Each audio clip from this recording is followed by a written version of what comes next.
You are listening to the Choose Your Struggle podcast, a member of the Shameless Podcast Network. Welcome to the Choose Your Struggle podcast with me, your host, Jay Shifman. On this show, we seek to end stigma and promote honest and fact-based education around mental health, substance misuse and recovery, and drug use and policy, but occasionally we talk about other topics as well. On today's episode, we actually have a special episode for y'all. It's me, your host, telling a story on one of my virtual storytelling events, A Day in the Life. This story was tough to tell and might even be harder to hear, but first, before we get into it, Kid Mental, take it away.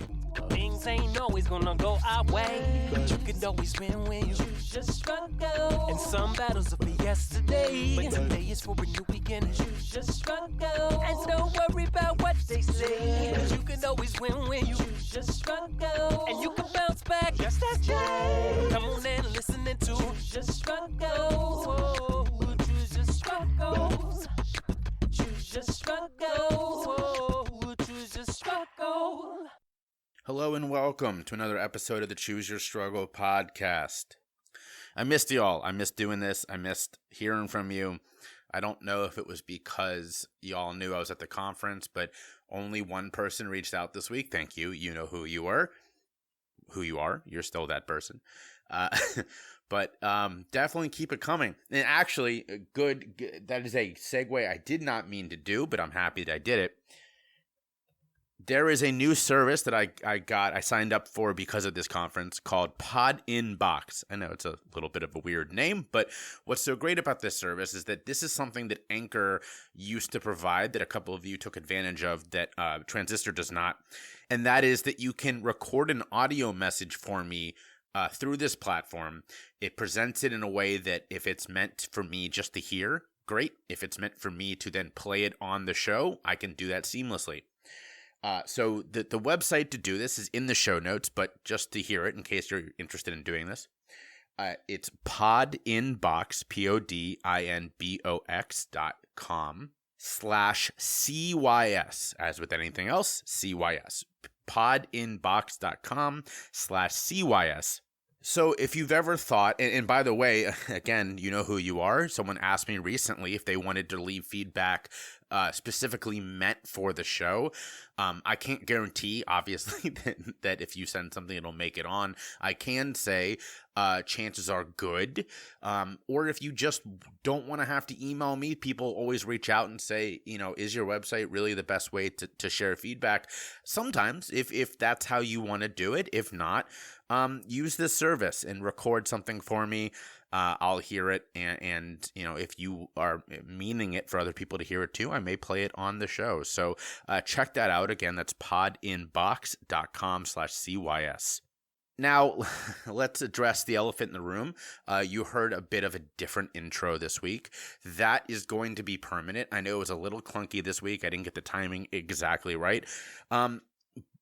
But real quick, I'm going to talk about the conference a lot more next Monday. It's a special episode featuring 3 incredible people, 2 of whom you know very well, who I recorded this at the conference, so that'll be fun. And I'll talk way more about that on Monday. But very briefly, I was selected to have my show critiqued by a couple of really big names in the industry, one of whom apparently is a big name out of the industry, Bobby Bones. If some of you are Dancing with the Stars fans and everything else, he's been on a lot of things.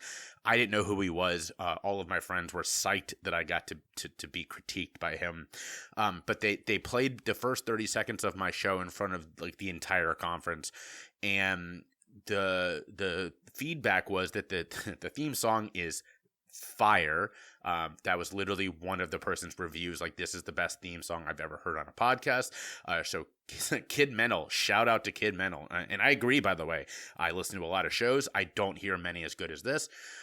They did say, however, because your cover art and the name do not suggest what the show is, it's hard for discoverability. Now, I completely agree with them.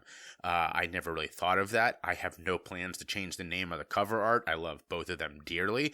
However, doing a different intro where I say what the show is about is a good idea. So you're going to hear more of that. I'm going to get the timing better.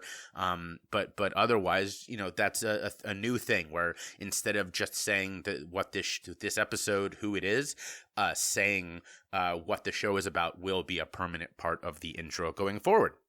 Now, I am going to keep this one a little bit briefer. Like I said, I'll talk all about the conference on Monday. Today's episode, as the title suggests, is a special one. Now, I did a day in the life, and a couple people tuned in. I think there was like 40 people. Thank you to those people. It was somewhere around that. I don't remember. I could look it up. I don't care. And I told a story that I called the Wendy story. I call it that because the person who I talk about is still alive, and I've never asked for nor have I been given permission to use her real name. So I gave her the name Wendy when I wrote about this story a couple of years ago, and since then I've called it the Wendy story. So it's a really hard story to tell. There aren't many that I really struggle to tell. This is one of them. It's also a hard story to hear. For those of you who are would like a trigger when we talk about certain things, this one is about me stopping somebody that I cared about deeply at the time from committing suicide. So it is a very difficult story to hear. What you're hearing today is the audio only replay of the day in the life. I cut off about the first 6 or 7 minutes, which is all the intro stuff. Y'all know that. That intro stuff is for people who are tuning in for the first time and are just watching a day in the life or rock bottom, whatever. Y'all know that stuff. I don't need to play it for you. So it kind of jumps right into it. There wasn't a long lead in. Y'all know me enough. You know my style enough. You don't need that. This is one where I do want to hear from you very much. I chose to play this as a regular Friday episode instead of a Monday episode because I think it's important. I think it really shows how important it is to reach out to the people in your life that you love and let them know that you're there for them. Ask them how they are. Be there for them. It's super important. I think this story conveys that incredibly well. This episode is dedicated to 2 people. I'm going to try to get through this without crying. I cannot say her name without tearing up. Robin, this is in the memory of my dear, dear friend Robin. I mention her on this and I start bawling when I do. It's towards the end of the episode. I owe her so much. I am constantly just gutted that she's no longer with us, and I cannot continue to tell her how much she means to me. So this is dedicated to the memory of Robin. And the other one is Robin Williams. He pops up in the story, and obviously you all know I am a giant Robin Williams fan. A shrine in my office, a tattoo on my arm. So this is also dedicated to the memory of Robin Williams. Robin Williams and Robin Faye Weinstein, the 2 Robins in my life. Thank you to both of them. Now, without further ado, hold on to your hats and enjoy the Wendy story. A quick shout out to my Patreon supporters. I am so grateful for your support and your love. Y'all have been with me since almost the beginning, and so much of this podcast could not be done without you. Almost to a person, they've all told me that they didn't join for the perks, although there are some pretty fantastic perks, but they've all joined just to support the show, and it really means so much to me. Now, if you join, you are going to get some stuff in return. You'll get sneak peeks, extra content, and the chance to interact with me on a second level.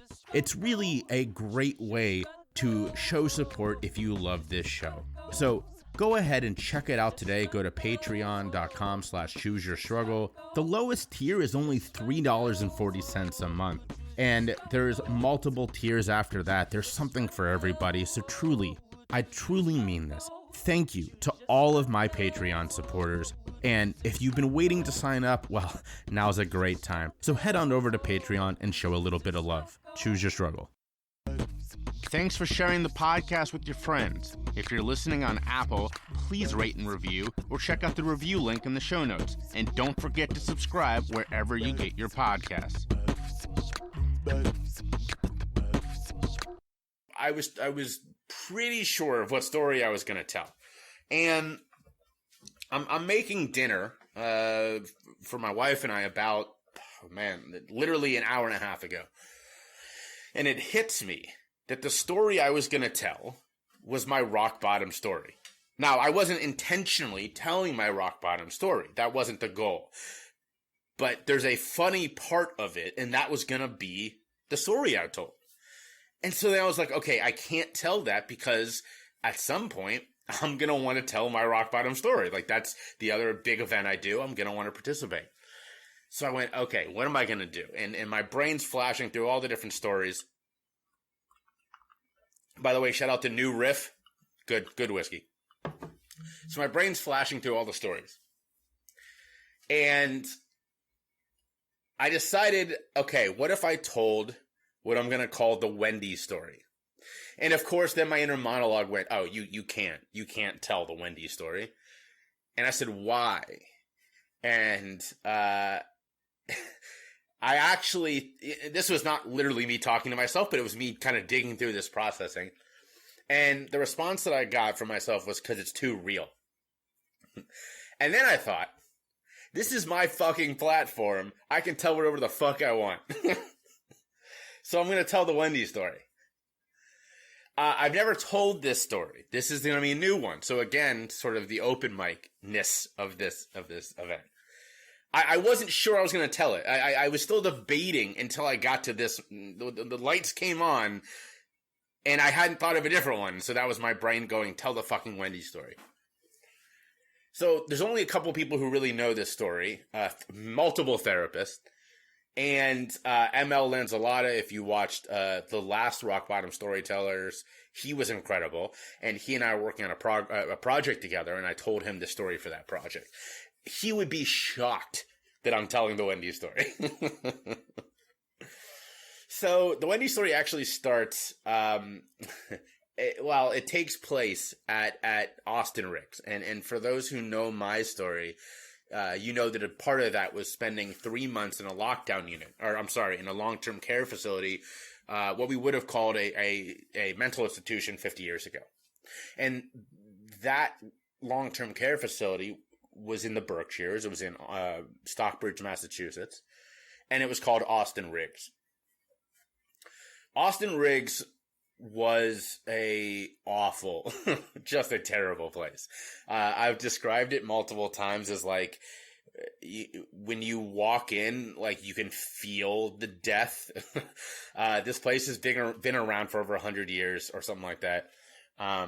It's been the home to famous people and not famous people, very famously, James Taylor wrote multiple songs about his time at Austen Riggs, and I actually spent a couple of months living in his old room. It's sort of one of those knowledges that's passed down by people who stay there. Which room is James Taylor's and various other people, and I stayed in his for a while. By the way, because of that, whenever I hear the second verse of Rockabye Sweet Baby James, I still tear up a little bit because he wrote that part while leaving this area. But it was a pretty horrible place. And I really only had, I was well liked. I mean, we were all kind of there together. And of course, there are not great people. And then, there are amazing people. And I was more well liked. But I really only had 2 people that I would call like really good friends. One of them, I'll use her real name, and it's Robin. And the reason I'm comfortable using her real name is that unfortunately Robin's not with us anymore. She passed a couple of years ago. And I learned that from Facebook. We hadn't stayed in touch. Robin was everybody's big sister. She was the person that I would go to if I had a rough day, and she was that for a lot of people. She kind of, was mother hen to a lot of us, even though she was only a couple years older than us. Really wonderful, loving person, very, very hippie-ish. It was hard not to like Robin. And, there are plenty of stories I could tell about Robin, but that's not what this one is. The other person that was a true friend was someone that I'm going to call Wendy. Now, Wendy's not her real name, but she, luckily, and you'll understand sort of the tongue-in-cheek use of the word luckily there later. Luckily, Wendy is still with us. And so I'm not comfortable using her real name because I don't know how much about this she's open with. And we're friends on Facebook. And so if I said her real name, maybe one of you sleuths is going to, I don't know. But for her protection, I'm going to call her Wendy. And I call her that because I actually wrote this story a couple years ago, and I called her that when I wrote this. And since then, she's been in my mind as Wendy. So Wendy was like a little sister to me. She got to Austen Riggs a couple days after me. And when you first check into Austen Riggs, everybody, when they first gets there, lives in this big house. It's an old house. And some people stay there their entire time. Other people graduate to other properties and then apartments or whatever. Well, everybody, when they first gets there, lives in the same wing. It's this far back wing, tiny rooms. And then eventually you graduate to bigger rooms. Well, because Wendy got there a couple days after me, she was 2 doors down from me. There was nobody in between. And we were the only 2 people on the wing at the time. And immediately we took to each other. She... and not in a romantic way, by the way. There was only 4 things you couldn't do at Austen Riggs. There was no fucking, fighting, drinking, or smoking, or drugs. Those were the 4 things you couldn't do. And we just took to each other as friends. She was also from farther away. This was in the Berkshires, as I said. I was from Cincinnati, Ohio. She was from Arizona. And, we were both far from home, and we bonded. And quickly we sort of were inseparable, she was shy, I think is the best way to put it. It wasn't that she wasn't outgoing. She was just shy. And she, didn't have a lot of friends. And so we became very close. And, it was the kind of thing where we ate together. To help you understand, being in a place like this is a little like camp. Everybody, there's a lot of downtime and there's a lot of structured time, and there's cliques, there's, you sit with your friends at meals, you go do things with your friends, which includes if you can find somebody with a car, which I had the last month and a half or so that I was there, that meant leaving the grounds to go do stuff. And Wendy and I were like that, and with other people, we would all hang out, but like Wendy and I were tight. And she was struggling the same way that a lot of us was. Now she had a diagnosis similar to mine. I don't remember her exact diagnosis, but she was struggling with some kind of a mood disorder. Unlike myself, hers was not a misdiagnosis, but a truly wonderful person, a very kind person, a very kind soul. The most important night, I think, of my time there is the night that I'm going to talk about. The second most important was the night that Robin Williams released what would become his last stand-up special. Now, obviously, we didn't know it at the time. This was 2009. He didn't pass away for another 5-6 years. So we didn't know at the time this would be his last special, but it was. And I and Wendy and a couple other people petitioned the Austen Riggs to let us have a room. They had a couple of like theater rooms in the basement, and also to splurge to buy this special on HBO. And we all sat around. There's probably 20 of us in this basement room watching this. And it was a beautiful night because Robin was a hero to so many of us. Here's a guy who struggled with his mental health, who struggled with substance misuse, was open about it, had fought it, and at the time was winning, and obviously that narrative changed a little bit later, but he's still my hero. And I've got, this is a dedication to Robin Williams. Back behind where my camera is right now, I have a mini shrine to Robin Williams. Big fan, still my hero. So that night was like the happiest I ever saw when, all of us were together in this basement room watching Robin, and we saw ourselves on the screen, and that can't be minimized. there, he talked about this stuff, and this was in 2009. You know, this is 12 years ago. We're still fighting to get people to talk about this, and Robin was open with it. So we loved him for that. That was probably late October, early November, something like that. Well, as is the case with places like this, I actually got to move out of that wing and into James Taylor's room. And even though Wendy and I weren't 2 doors down from each other, we were still very close. She helped me decorate my new room. And we still saw each other all the time, ate at meals and all that kind of stuff.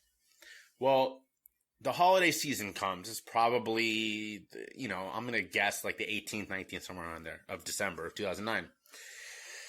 And I hadn't noticed anything down with Wendy. I've thought about this many times since, and I hadn't noticed anything down.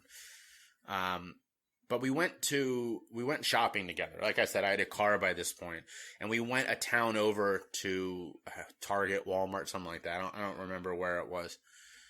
And we're pulling up to the store, and Wendy says to me, "Do you mind not walking around with me at the store?" And I immediately thought it was weird because, like I said, we were inseparable. We did everything together. But then that little voice in my head was like, well, maybe she's buying a present for you. It is the holiday season. I was going to get her a present, so that made sense. So I said, sure. Yeah, that's fine. And we did our own thing. And when I was done shopping, I still have this distinct memory of finishing my shopping, and I'm checking out, and I look up, and she's sitting by the door and like has her bag clutched tightly. And again, I didn't think much of this. Nothing occurred to me. So we get in the car, and Wendy won't show me anything that she bought. And again, I'm like, okay, this is weird, but maybe there's a big present in there for me, and she doesn't want me to see it, and so I brushed it off. You know, I didn't push. So we go back, and it's late afternoon, and if you've never been in the Berkshires in December, it is snowy as you can imagine, you know. And so everyone's indoors, and so there wasn't a chance to like go anywhere. We weren't going to walk down the street, go to a different restaurant for dinner or something like that, which we did on occasion. I come down for dinner, and Wendy's not there. And I'm getting worried now. You know, now I'm concerned. So I eat with the rest of our friends. I'm sitting with Robin. I remember this. And I might have even said, you know, I'm worried about this. So I hang out, and Wendy doesn't show up.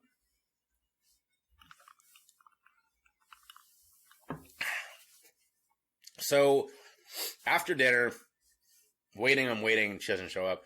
And we go up for med time.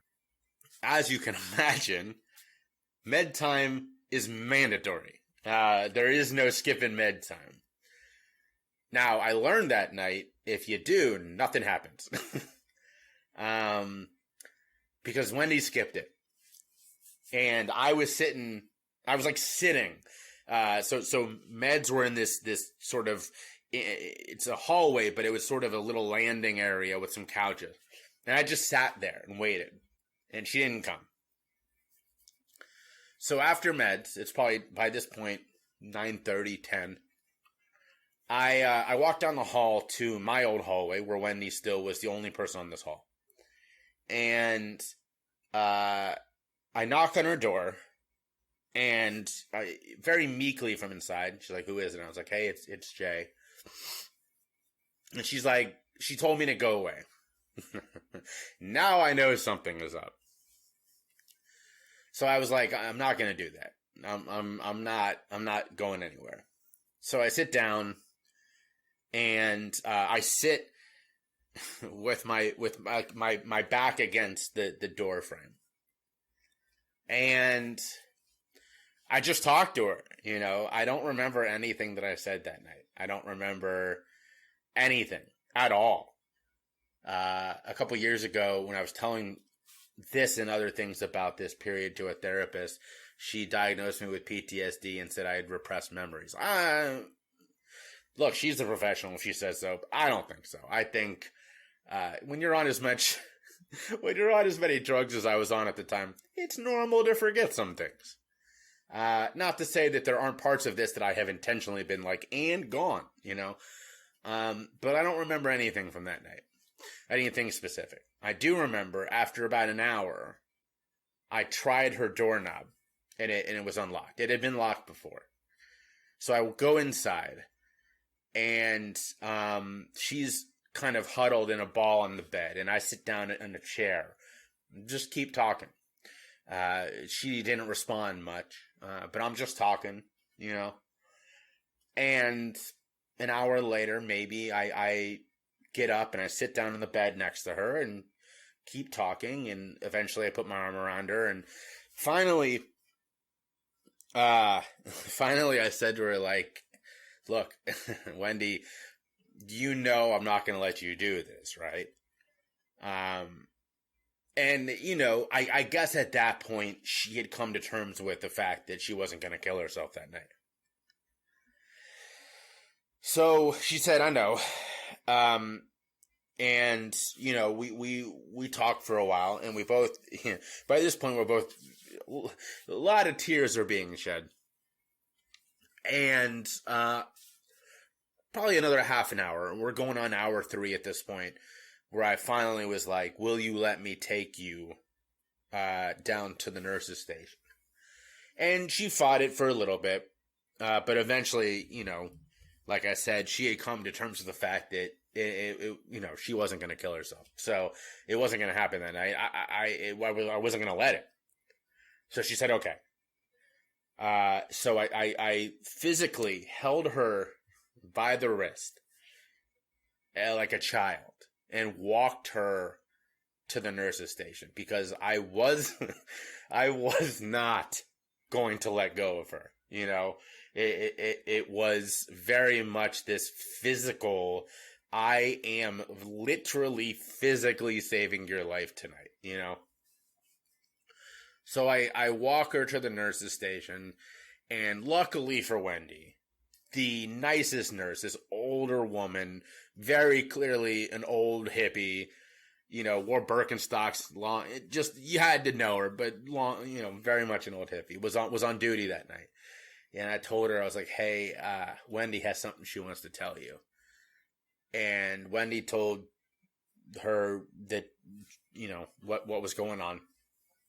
And what they do in that circumstance is there's a bedroom right across from the nurse's station that was just a bed, and like the door, like, I like remember it being like a half door kind of thing. It might have just been like the door didn't lock. I don't know.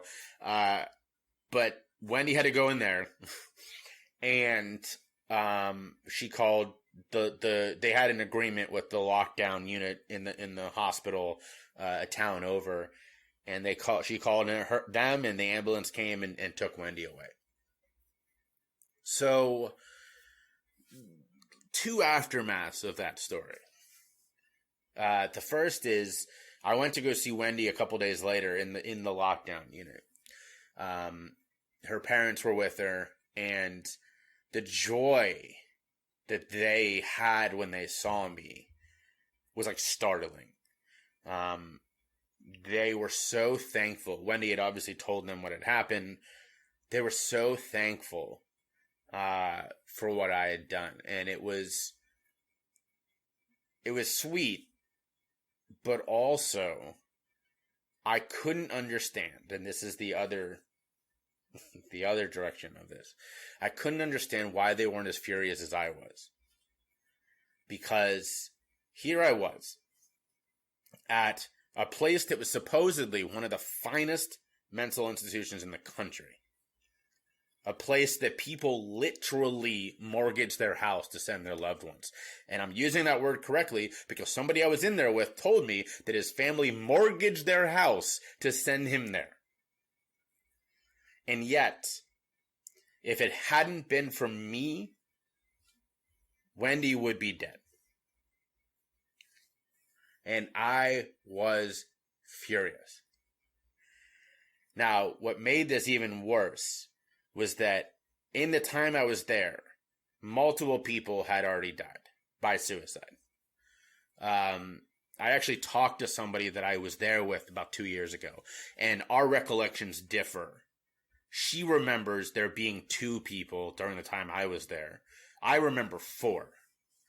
Either way, there were at least 2 people that killed themselves while I was there. I remember 4. I'm going to go with 4. And it would have been more. If it would have been more because it would have been Wendy if it wasn't for me. And I was furious. I'm not a therapist. I'm still not. 12 years later, I have my undergraduate, all these certifications. I'm not a therapist. I'm not a nurse. I'm nothing. I was just a person who cared. And I saved her life. When it comes to suicide awareness, we hear a lot from people like myself who have survived suicide attempts. We hear a lot from family members of people and loved ones, from people who have lost their lives to suicide. What we don't hear from enough, and this is why I'm telling this story tonight, what we don't hear from enough is someone who has stopped a person from committing suicide.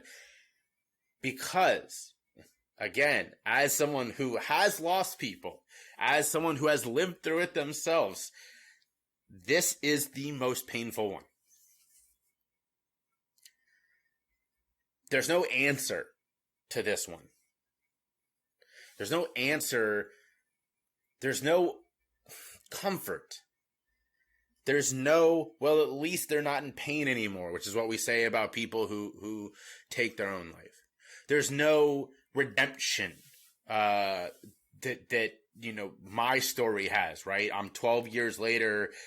I'm doing all this, I'm so thankful I survived. We don't have that in this story. I'm sure Wendy is thankful she survived. But there's no tying things up in a neat little bow that a terrified 23-year-old had to stop someone from killing themselves in what is supposed to be the finest mental institution in this country. There is no perfect ending. And that story needs to be heard more. That's why I'm telling this story tonight. So, the literal immediate aftermath of that story. Wendy is in the lockdown unit. And the next day, I started the process of getting out of there. It took me like another week. Obviously, I had to figure out where I was going to go. And all of you who know my story know that means going to live with my grandmother. And this begins the story I was going to tell tonight of leaving this place. That obviously you'll hear on a Rock Bottom Storytellers at some point. Because if this story isn't heartbreaking enough, as they say, but wait, there's more. But here was the hardest part.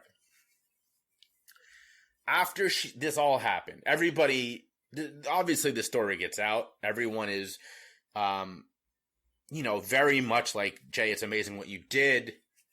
But there's not enough people willing to go, what the fuck went wrong here? So, when you leave a place like that, I don't know if this is still the truth. I hope it's not. When I was there, it was. You have to go.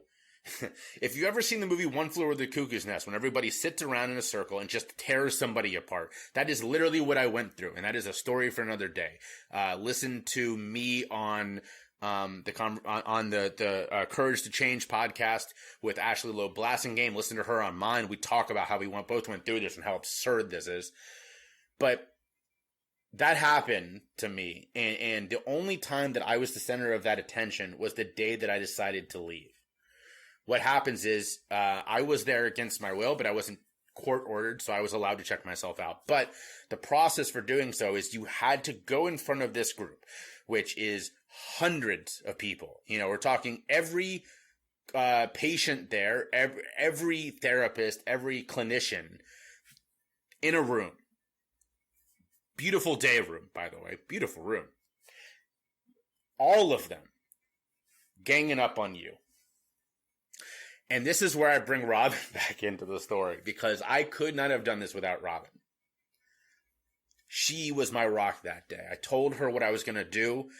I told her why I was so angry. She agreed with me. She supported me. And Robin never went to these because she did not believe in them. She couldn't do it. And I felt that. I almost got thrown out of this place because one day I was so fed up with this one guy picking on someone. I don't even remember who it was. But it was someone who couldn't defend themselves. And I got in his face. And if somebody hadn't grabbed me, I would have knocked him the fuck out. And that would have been it for me, which is probably would have been a good thing. But I get it. Like, this place was awful. And Robin went with me. She never went, but she went with me to just sit there. So that when I couldn't do it, I would know she was there. And I did it. I stood down, a therapist, a grown fucking woman, looking me in the eyes as a scared, angry 23-year-old telling me that I was a fucking idiot and I was throwing my life away. Because that's the shit that they did to you in this place. I stared her down when she did it, and I said, fine, you can have that opinion, I'm still leaving. And I was allowed to leave. And it wouldn't have happened except for Robin and Wendy. So I left, and I happened to go to Arizona, because that's where my grandmother was, and that's where Wendy was from. And we hung out a couple times after that, actually. It wasn't the same. Obviously, we weren't locked together in a mental institution, but we were still friendly, and we've lost touch over the years. And, I check up on her on Facebook every now and then, but that is my story of Wendy. And I hope if you're hearing this, whether you're watching live right now, and I have no idea how many people are on this, but whether you're watching live or you're going to hear this later, watching it live or listen as a special episode when this comes out on the podcast. Couple of things. That's a story I don't tell that often. I've only told it, like I said, a couple of times. But it's a story that a lot of people have. Because this shit is way more common than you think. I am very open about my own attempts at suicide. I'm very open about my own overdose. But I am the extreme minority. And that is why people who do this work, that's why people like fucking Robin Williams are so goddamn important. Because for every person like me who is willing to do this, there's, I don't fucking know, 10, 20, 30 people who aren't. So, we've made amazing progress on this over the last while. I don't know. We've made amazing progress, but we are nowhere near where we need to be. And that's why I do this. That's what Choose Your Struggle comes from. Two things, two goals. End stigma and promote honest and fact-based education around mental health, substance misuse and recovery, and drug use and policy. Because once this stigma is down, and you can't hate up close. That's the ending the stigma part. You cannot hear this story. You cannot see me standing here crying, telling you about how I had to fucking save someone's life and still think you know better. You can't. You cannot. And if you still do, you are the goddamn Grinch. But once you have that stigma down, what are you going to do with it? You have to right these wrongs. We have been led. We have been misled. Intentionally and unintentionally for far too long. Because we haven't given room for people with lived experience to be at the table. So next time you are at an event, a conference, and every single person there has letters after their name, know who's not there. And that's people like me, people who've actually been through this shit. People like Wendy, people like Robin. Our stories are the ones that don't get told because we're too busy listening to the research. We need all that research because without it, we're not making any progress. But that door cannot close after them. That's all I got. Thank you for tuning in. Thank you for listening. And reach out. I say this every time I speak to two things. Number one, I want to hear from you because I want to know if this resonates. I want to know what you like, what you don't like. But also, if you are struggling and you hear this, those of us who do this, those of us who actually care about this, we have a saying. We'd rather spend 2 hours listening to you today than 2 hours at your funeral tomorrow. You should notice that in that story, there's two incredible women, one of whom is gone. And I'm lucky because she knew how much she meant to me. But I don't get the opportunity to tell her time and again. So reach out. Choose your struggle. Hey y'all, it's me, your host. I'm sorry to interrupt what I'm sure is a fantastic episode of the podcast, but I have to give a quick shout out to my partner, Roadrunner CBD. They have been working with me for a while now, and I just love their products. They have everything from tinctures to muscle gels, and all of them are fantastic. You know, I rub the muscle gel on my legs before I run, and they keep me feeling pretty good, which is saying something. So check out Roadrunner today at their website, www.roadrunnercbd.com/ref, REF/CYS. Again, that's roadrunnercbd.com/ref/CYS. And use the code CYS at checkout to let them know that I sent you and get 10% off. Trust me, you're going to love this. I've sent some of their products to a couple different people, and they've all become repeat customers. So check it out today, and don't forget to let them know that Choose Your Struggle sent you. Find me on social media.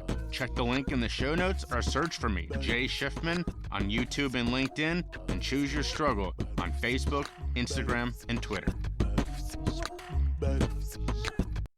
All right, we've come to the end of another episode of the Choose Your Struggle podcast. Thank you so much for tuning in. I hope you enjoyed that story. It was hard to tell and probably hard to hear, but I hope that you stuck around and listened. Obviously, if you're hearing this, you did. And, the good egg that comes from that is pretty simple. Check on your friends, tell them you love them, let them know you're there for them. I as I said on this, I couldn't have got through that without my friend Robin in that moment. And, Wendy wouldn't have made it if it wasn't for me. So there are a couple different moments where friendship was key there. So definitely that's your number one good egg is check on your friends. Number two, much less important, but try out the new Pod in Box. I definitely want to hear from you. Let me know what you thought of this. Let me know what you think of the episode. Somebody reached out just today and said, how can I support you more? Well, here's one way. Let me know. Give you some feedback. Try out the new Pod in Box. I'm getting out the cards. We're going to use 54 Reasons Why You Matter, obviously, in honor of Wendy and this story. So thank you, Blurt, as always. There are the cards. Wow, this works. Because you've gotten through tough times before, and you absolutely will again. Yeah, I mean, that's perfect for this episode, right? That's kind of the message here is that, it definitely can feel like at times that it's not going to get better. This is something I was coaching over the weekend and for a large group, and this is something I was imparting on them is one of the reasons I do the daily review every evening where I think about my day for 30 seconds and give it a rating.